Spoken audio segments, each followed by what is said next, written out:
Hey Crosskart fans, today we're going to switch the attention back over to the 525 and we're going to do everybody's favorite day of their project, and that is wiring. Now when I took this off the bike, I labeled everything. It's going to make it easier to extend and make everything how I want it, but if you forget to do that, there are wiring diagrams online. I got the full service manual for the bike so I can adjust valves and rebuild stuff if I need to, but it's also got a very detailed paper form of the wiring diagram. So a wiring harness as a whole can be very, very intimidating. My method is to break it up into individual systems and just focus on that one, then move on to the next, and before you know it, you're done. You can look at the wiring diagram or the bike itself, figure out what the plug does, where it goes, and what you want it to do, and then either hook it to a switch, hook it to your main switch, hook it to the key, the lights. Just figure out what you want to do with it, and then just do it one system at a time, and that'll simplify it a little bit. So you can go on Amazon and you can get wiring kits. I've got six colored wires to help. And I also got some 8-gauge battery wire. Now all this stuff is super inexpensive on Amazon versus going to the auto parts store where you buy this by the foot. I think I got this whole wiring kit for $40 or less, and it's good for 3 or 4 bikes. There's just a lot here. So my garage is going to be stocked with wiring, and I'm going to have plenty to do this without having to go restock. So the first thing I'm going to do is kind of lay out the harness, figure out what components I need to extend, figure out how much I need to extend them, and then I'm going to cut the wires and solder, heat shrink, and rewrap it, and then install it. All right, per the rule book, electrical system, the switch that kills the engine's ignition system shall be mounted and shall not be equipped with a spring-loaded button that goes back to the original position after activation, which means it can't be a momentary switch. If a battery is mounted on the vehicle, a main switch will also be mounted that kills all electrical systems. The switch shall be easily accessible for both driver strapped in the seat as well as emergency personnel. Emergency stop buttons shall not be placed under the openable cage.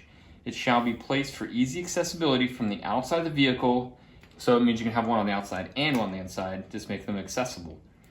The main switch shall be placed on the left side of the vehicle. It shall be marked with a red lightning bolt on a triangular white background with a blue frame around. That's just the standard electrical switch. I haven't bought the sticker yet. A battery shall be properly secured. If it is placed inside the cockpit and is the type with acid inside, it shall be separated with watertight protection. I mount the battery under the front dash. I'm gonna build a dash for the other one, but this one's already built up. I just use like 16 or 18 gauge metal, and I bend it and I weld it, and it's a giant pain. For that one, I'm gonna actually try aluminum welding for the first time. I'm gonna get my torch. I'm gonna get a weld stick, and I'm gonna cut all the pieces, try to weld together, just see how it comes out. But this is the dash layout that I like. I've got the key here. I've got a momentary button for the engine start. I've got a neutral start override switch. This is normally connected to the clutch on the ATV, so that if you're squeezing the clutch, it'll let you start it. If it's in gear, neutral, it'll just start. But if you're in gear and you don't want to find neutral, you can just flip this switch, make sure the clutch is in, give it a start. This one is for lighting, and then just the third one for any kind of accessory I might want to add. Second set of lights, or LEDs, any kind of that gee whiz stuff. The yellow knob is for the brake bias remote adjuster. I put it on here just to try it out, see if I like it or not. I really haven't felt the need to change the bias on the other one. And then this is the main kill switch. So either turning the key off or cutting all battery power will kill the engine. This is a Trailtech Vapor. Trailtech specializes in race computers for ATVs, if you will. So this was kind of just a plug and play kit. You can get the additional light kits.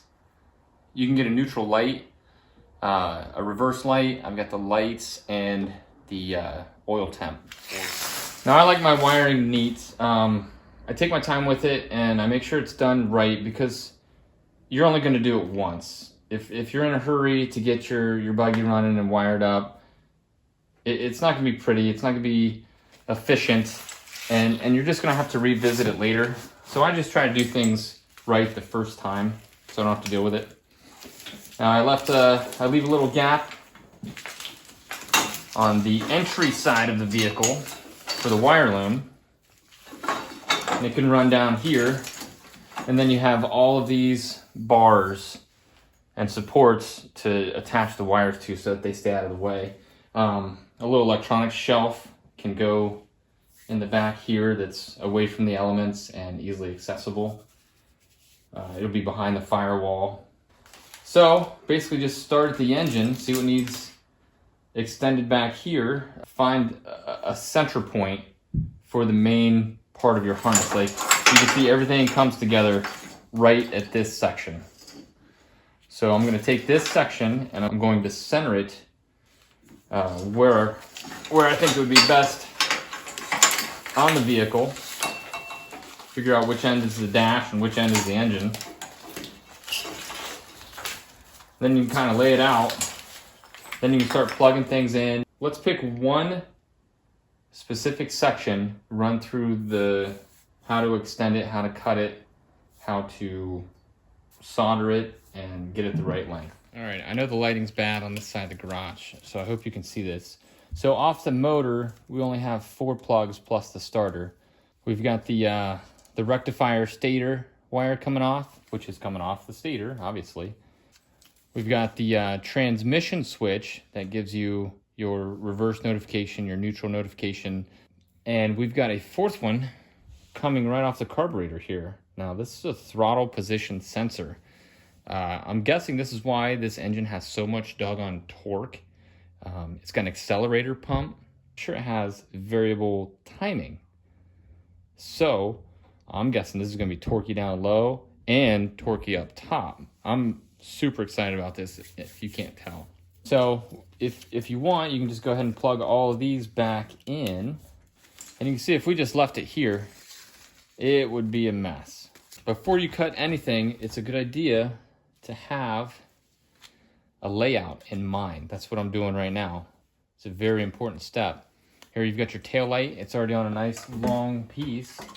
So that one's actually going to be one of the easier pieces other than how we're going to route it. Your CDI box can stay back here. Your rectifier regulator can stay back here. Your start solenoid can stay back here. You're going to have to find a good place for a chassis ground back here. So let's get at it. All right, so all of the engine and radiator stuff, or actually just all of the engine stuff, comes in from this main part right here. Now you can look at which one's going to restrict you the most. All of these have slack on them except for the TPS.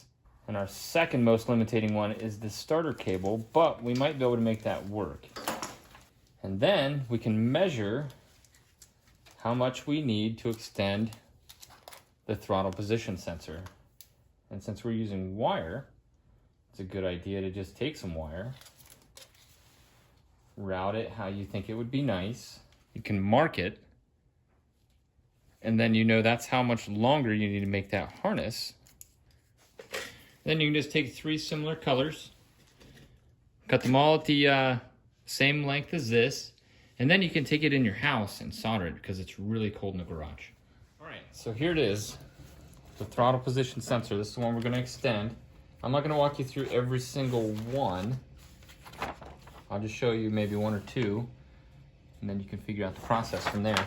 Now this wiring diagram also includes what gauge the wire is. So you look up throttle position sensor, and they are all 18 gauge. So I've got my 18 gauge wire here. We've got blue, yellow, and brown. We've got blue, yellow, and looks like it's going to be green because I don't use black because that signifies ground usually.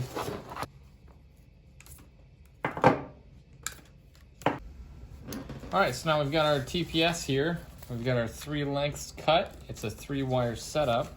So now what I like to do, I like to peel away this wire loom wrap. Now once you got enough room to work with, you want to leave the tail here because I want the origin to show the correct colors and I want the tail to show the right colors. And the rest of it is just going to be wrapped in the wire loom, so it doesn't matter what color it is. I'm not going to make this into a soldering class. If you want to make soldering a million times easier, get yourself a set of helping hands. So there it is. The TPS sensor has been lengthened. Now this didn't take much time and I still have to wrap it and I have a lot more to go through, but there's a reason I do this. I mean, you could just take the handlebar mount off the motorcycle and just mount it on a random bar somewhere, but to me that's not the right way to do it. I mean, this is a Crosskart, so the time and attention needs to go into it to make it safe and to make it correct, and a correct wiring harness would be a big part of that. You can't rush to make one of these. It takes the amount of time it takes to make one of these. You can't rush it or you're going to cut corners and make it unsafe. So take your time and enjoy the work. I mean, this is partly a hobby, so enjoy the time you get to spend doing it, and you'll end up with a really, really awesome machine at the end. All right, so we've got our throttle position sensor, so we can plug that back in, see how our harness extension is going, see where our next short point's going to be. All right, with the throttle position sensor installed, we can start to figure out how we want to route all the wiring. I think I'm going to come right across the front of the stator, run it down between here in this pocket and then out to the main frame rail. So it looks like our next extension is going to be the radiator temperature sensor. All right, so the bulk of our wiring goes to the engine and all the stuff out there, and only a few lines head towards the front for the key and the wiring, the master and the lights. Right now I'm just going to do the radiator temp sensor and the radiator fan motor. Once I get the back side cleaned up, I can cut the wire loom off, reorganize the wires, have them set how I want, and start mounting the electronics. All right, so I checked it out in the diagram. All the fan stuff is 16 gauge instead of 18 gauge, so it's time to break out some new spools.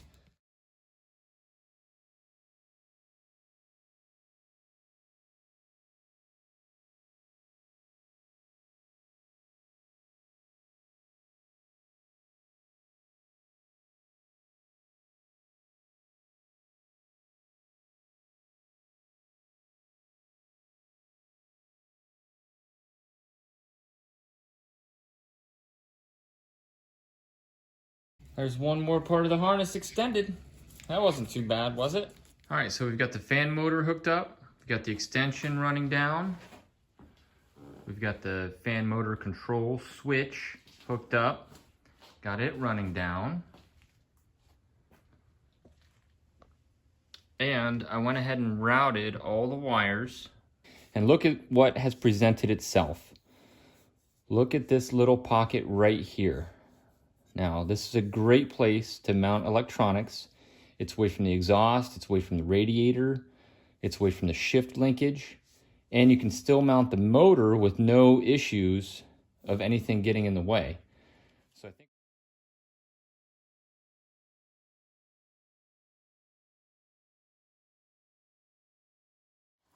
all right, so now you've got a whole gaggle of wires, but don't be worried about it. Everything still has an end point, and we haven't unhooked anything, so it's going to be easy to keep it organized. Where I'm going to go next is the starter solenoid. This one's pretty easy because just one side runs to the starter, and the other side runs to the battery.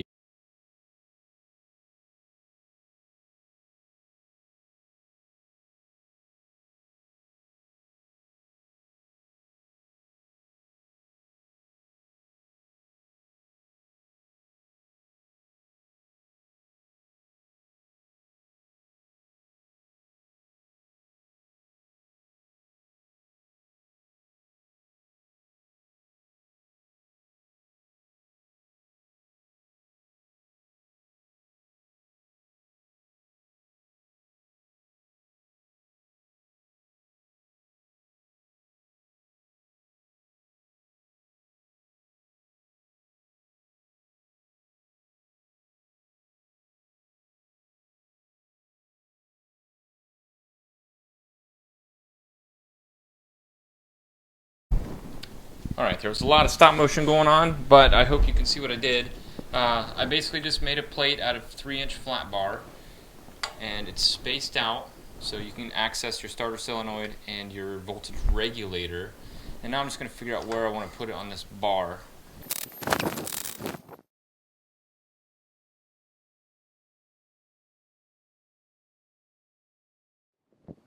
Alright, so this one's actually going to be pretty easy. I've got it routed right from the starter right to the starter solenoid. I left just a tiny bit of slack in case I adjust the position of this. And just cut it, find the appropriate connector. Alright, the next thing I'm going to tackle is the coil because it's my next limiting factor.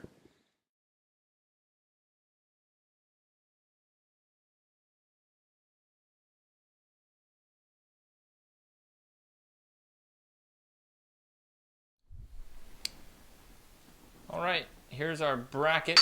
Just 2 simple pieces of 1-inch square tubing.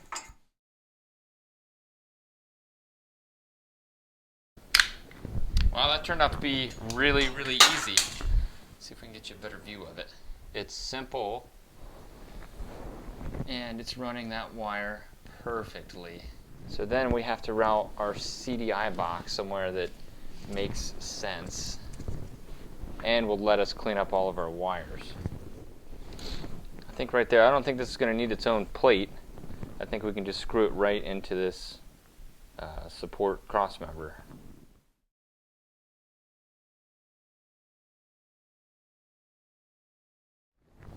Alright, so now I'm going to get my green tape, start tidying some of this up to see how I'm going to loom it all together. Alright, let me give you a quick update so we can stay on the same page. I don't want to talk through all of this because a lot of it's just getting things organized. I've got both the fan and the fan temp sensor switch routed together. It picks up the coil, and then it come down a little further, it picks up the transmission switch, the rear brake line, the starter solenoid switch, picks up the rectifier signals, the stator signals, and I've got that clumped all into one big piece right here.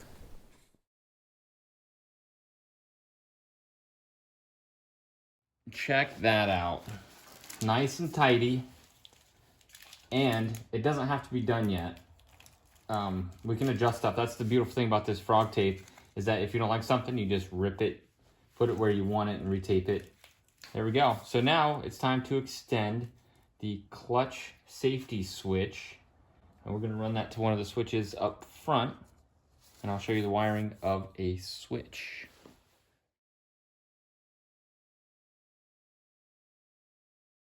Alright, for this one we're going to do something a little different. We're going to put connectors on it because we're connecting it to something. I got the weather-resistant heat shrink. Alright, so here is the switch. It's just a covered switch. Flip it up, you can turn it on, and then when you close the switch, it automatically turns it off. I like this style of switch, it's pretty slick. Now it's just a 2-pole connector, so you can hook these up in any direction. It just completes the circuit. All right, so we've got our switch extended. We can do a test fit. Just plug that into your clutch override switch. Run it up the side. Plug it into your dash, and now you have a clutch override switch. We've got a little extra because we can S-fold it back behind the dash.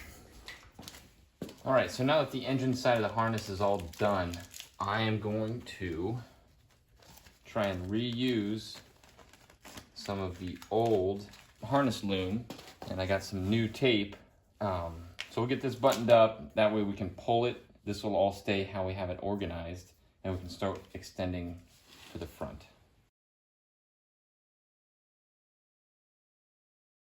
Here we go. That is way more manageable. Looks about as clean as you're gonna get it, and we can remove all of this, and when we put this back in place, everything's gonna plug right back in where it was.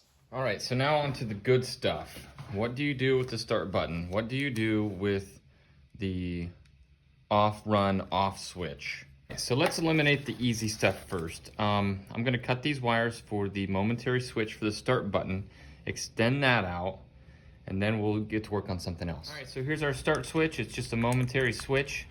Screws on, it's got 2 poles. The third one is for the light. This can be illuminated, but I don't see the need. And there you have it, one momentary starter switch wired up. All right, we've got everything extended except for this main harness right here. So we're just gonna extend it. I'm gonna extend it from this side, but you can choose either. And I'm just gonna do them one at a time. Go very slowly and make sure I get them lined up correctly. All right, this is the last one. Let's see how we did. We have an extended harness. What a mess. Let's get it cleaned up with some harness tape. Take it back out. All right, let's see how we did. Got our transmission switch, rectifier stator, another rectifier stator,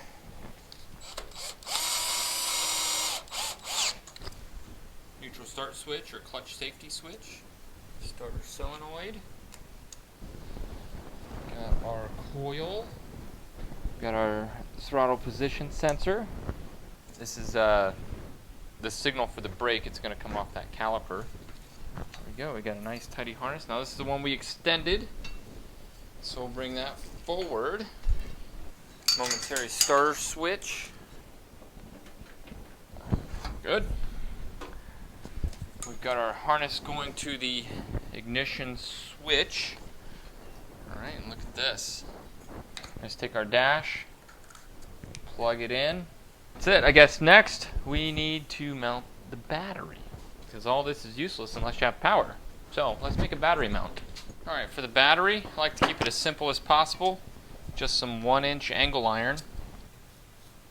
And then I'll mark a center that meets up with those, weld those together. Alright, so you can just cut 4 pieces, 2 end pieces, 2 center pieces, and just tack that all together. You've got yourself a battery holder. All right, next is making the battery tie down. So I'm just taking 1 1/4 inch. I'm gonna cut it in half, use one for the back, one for the front.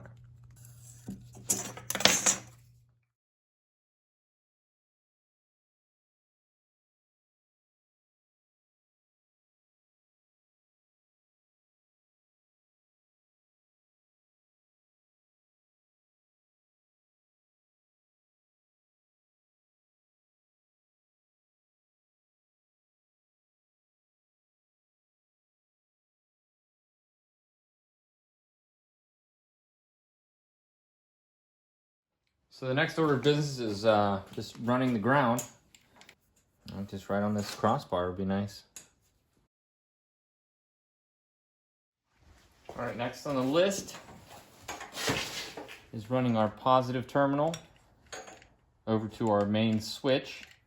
And I'm just using the leftover from the solenoid. Just run that nicely out of the way of the steering. Look at how nicely that lines up. So we'll get it end crimped on that and get it in place. All right, so here's this switch. It came on that switch panel that you saw on the right-hand side of the dash, but I took this out, repurposed it, put the key in there and moved this to the left side of the dash. Now it's just an on-off switch. When you turn this, it just connects these poles. So it connects the battery to the starter solenoid, which connects to all the electronics of the ATV / Crosskart. So all we need to do, splice that, put it on there, and then we're gonna run the long cable to the back. All right, we got some 6 gauge here, which is what the quad calls for. So I'm just going to run a length from where our switch goes right here, down where our wiring harness is gonna be, all the way to the starter solenoid.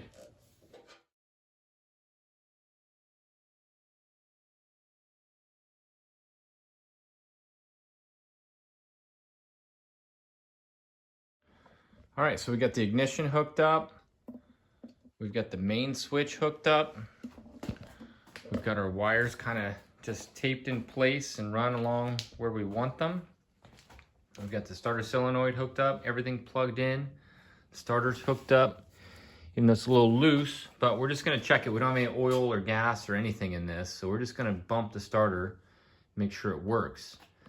Now it's not going to, and the reason why is because we haven't jumped the kill switch yet. So you can test it, you can turn on the main battery. If nothing pops in the back, you're good. You turn the key on, if nothing pops, you're good. Push starter switch, nothing doing. Clutch override, still nothing doing. Because we need to put the off-run off switch to run. These are what controls the run off switch. So what I'm gonna do is I'm gonna take this black and red, and I'm gonna complete the circuit with this black and red, and then I'm gonna bump the starter and see if connecting those two is going to make the starter kick in. All right, so now we've got the circuit stripped and connected. I'm just showing the bare wires here where I connected the off-run off switch and just made it on all the time. So now we're gonna turn on our battery. Main power is on.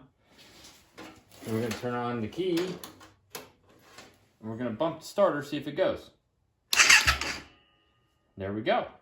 Now we can also check our neutral start switch or our clutch safety switch.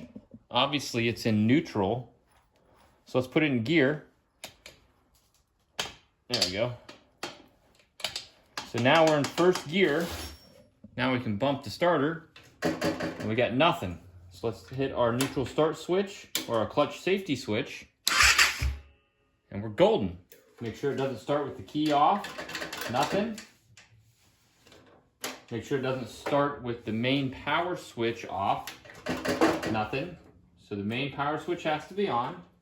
The key has to be on, neutral start has to be on, and then you get started. Pretty slick. All right, I'm actually gonna end the video here. I think I've given a really good idea of what goes on with wiring, and I have a feeling this is gonna be a really long and difficult video to edit. With the off-run off switch, obviously I'd like to put that on a switch.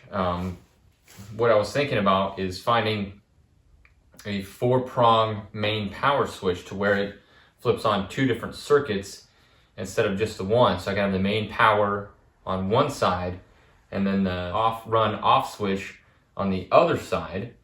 The rest of this is just tidying it up. I'm gonna put the electronics for the Trail Tech, the speedo, the dash lights, the water temperature sensor, all that stuff in a different video, because you completely have the option to run it like this.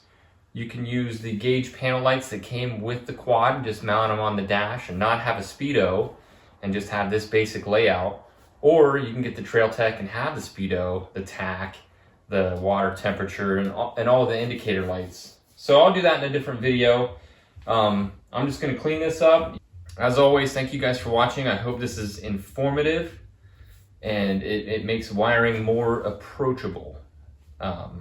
It can be kind of crazy, but if you just break it down into each component and what each plug does and what you want it to do, it can simplify it a lot.